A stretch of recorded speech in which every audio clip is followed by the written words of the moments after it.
السلام علیکم دوستو، میرا نام ہے اسیب شفقت اور آپ دیکھ رہے ہیں ہنسی ٹی وی۔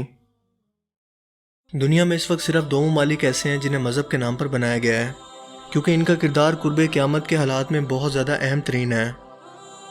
یعنی یوں کہیں کہ پاکستان کو بنایا نہیں گیا بلکہ بنوایا گیا ہے، وہ بھی کسی عام ہستی سے نہیں بلکہ دنیا کی سب سے عظیم ترین ہستی حضرت محمد صلی اللہ علیہ وآلہ وسلم کے حکم پر۔ آپ صلی اللہ علیہ وآلہ وسلم نے فرمایا تھا کہ مجھے مشرق کی طرف سے ٹھنڈی ہوائیں آتی ہیں۔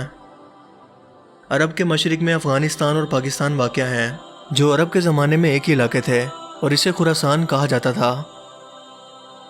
آپ صلی اللہ علیہ وآلہ وسلم کی حدیث کے مطابق یہاں سے مسلمان فوجیں غزوہ ہند کے لیے نکلیں گی اور شام میں امام مہدی علیہ السلام اور حضرت عیسیٰ علیہ السلام کی ساتھی ہوں گی۔ اسی لیے آج تک جتنا پاکستان کو لوٹا گیا اور اس کے خلاف بین الاقوامی سازشیں کی گئی، اگر اس کی جگہ کوئی اور ملک ہوتا تو اب تک تباہ ہو چکا ہوتا۔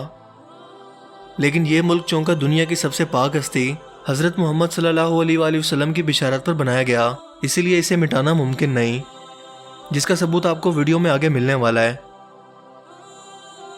1934 میں قائد اعظم محمد علی جناح برطانیہ کے شہر لندن میں موجود تھے اور وہاں اپنی وکالت جاری رکھے ہوئے تھے۔ آپ واپس نہیں آنا چاہتے تھے، لیکن اچانک سے آپ نے انڈیا میں واپس آنے کا اعلان کیا۔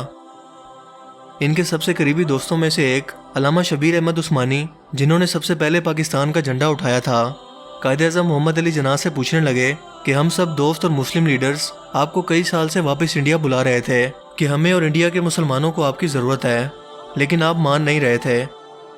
لیکن اچانک ایسی کیا وجہ بنی جو آپ کو یہاں واپس کھینچ لائی ہے؟ کیا آپ کو علامہ اقبال کی لہو گرما دینے والی شاعری نے متاثر کیا، یا لیاقت علی خان کے الفاظ سے متاثر ہو کر آپ نے واپس انڈیا آنے کا فیصلہ لیا؟ قائد اعظم رحمۃ اللہ علیہ نے جواب دیا، ایسا کچھ بھی نہیں ہے، میں آپ کو ضرور حقیقت بتاؤں گا، لیکن ایک شرط پر، وہ یہ کہ جب تک میں زندہ رہوں یہ راز آپ کسی سے بھی نہیں کہیں گے۔ علامہ صاحب نے کہا کہ ٹھیک ہے۔ قائد اعظم نے فرمایا کہ ہوا کچھ یوں کہ ایک رات میں اپنے لندن کے گھر میں سکون سے سو رہا تھا کہ اچانک میرا بیڈ زور زور سے ہلنے لگا۔ میں خوف سے فوراً جاگ گیا کہ ایسا کیوں ہو رہا ہے، لیکن اسے اپنا وہم سمجھ کر پھر سے سو گیا۔ لیکن ایک بار پھر سے میرا پلنگ زور زور سے ہلنے لگا، اتنی زور سے کہ مجھے لگا کہ شاید زلزلہ آ گیا ہے۔ سو میں بھاگ کر گھر سے باہر نکلا کہ شاید میری طرح اور بھی لوگ گھروں سے باہر موجود ہوں گے، لیکن رات کے اس پہلو میں میرے علاوہ کوئی بھی اور موجود نہیں تھا۔ سو میں پھر سے جا کر سو گیا، لیکن تیسری مرتبہ پھر ایسا ہوا۔ اب کی بار میری آنکھ کھلی تو اچانک سے ایک نورانی شخصیت میرے سامنے موجود تھی۔ میں نے کھڑے ہو کر یہاں وہاں دیکھا کہ یہ اندر کیسے داخل ہو گئے۔ پھر میں نے پوچھا کہ وہ آر یو؟ انہوں نے جواب دیا، I'm your prophet محمد۔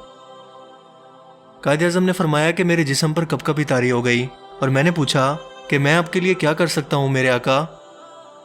انہوں نے فرمایا، برِ صغیر کے مسلمانوں کو آپ کی ضرورت ہے، آپ واپس جا کر ان کی آزادی کی تحریک کی نمائندگی کریں، فکر مت کریں، میں آپ کا ساتھ دوں گا اور اللہ نے چاہا تو آپ ضرور کامیاب ہوں گے۔ اس لیے قائد اعظم رحمۃ اللہ علیہ فرمایا کرتے تھے کہ دنیا کی کوئی بھی طاقت پاکستان کو بننے سے نہیں روک سکتی، کیونکہ اس کی مدد خود نبی کریم صلی اللہ علیہ وآلہ وسلم فرما رہے تھے۔ قائد اعظم رحمۃ اللہ علیہ کی نماز جنازہ علامہ شبیر احمد عثمانی نے ہی پڑھائی، اور جنازہ کے بعد تقریر میں انہوں نے بتایا کہ کل رات کو میں نے قائد اعظم رحمۃ اللہ علیہ کو نبی کریم صلی اللہ علیہ وآلہ وسلم کے پاس بیٹھے ہوئے دیکھا۔ آپ صلی اللہ علیہ وآلہ وسلم نے قائد اعظم کی طرف اشارہ کر کے فرمایا کہ یہ میرا مجاہد ہے۔ اس کے علاوہ علامہ صاحب نے قائد اعظم رحمۃ اللہ علیہ کی نبی کریم صلی اللہ علیہ وآلہ وسلم سے ملاقات کا راز بھی فاش کر دیا۔ اسی لیے پاکستان اسلامی دنیا کی واحد ایٹمی طاقت ہے اور اس کا وجود اسلام دشمنوں کے لیے سب سے بڑا خطرہ ہے، مگر اسے تمام تر سازشوں اور ہر طرح کی تباہی کے باوجود تا قیامت قائم و دائمی رہنا ہے۔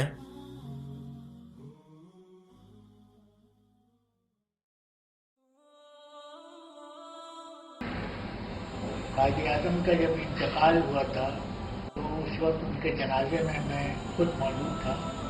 جب میں غفیر تقریباً پورا کراچی سڑک پر تھا جنازے کے ساتھ ساتھ، اور نماز جنازہ پڑھائی گئی تو شبیر احمد عثمانی صاحب نے جنازے کی نماز پڑھائی تھی، اور انہوں نے جنازے کے وقت تقریر کی تھی کھڑے ہو کے کہ رات میں نے خواب دیکھا تھا کہ حضور صلی اللہ علیہ وسلم کے پاس جناح صاحب بیٹھے ہوئے ہیں، اور انہوں نے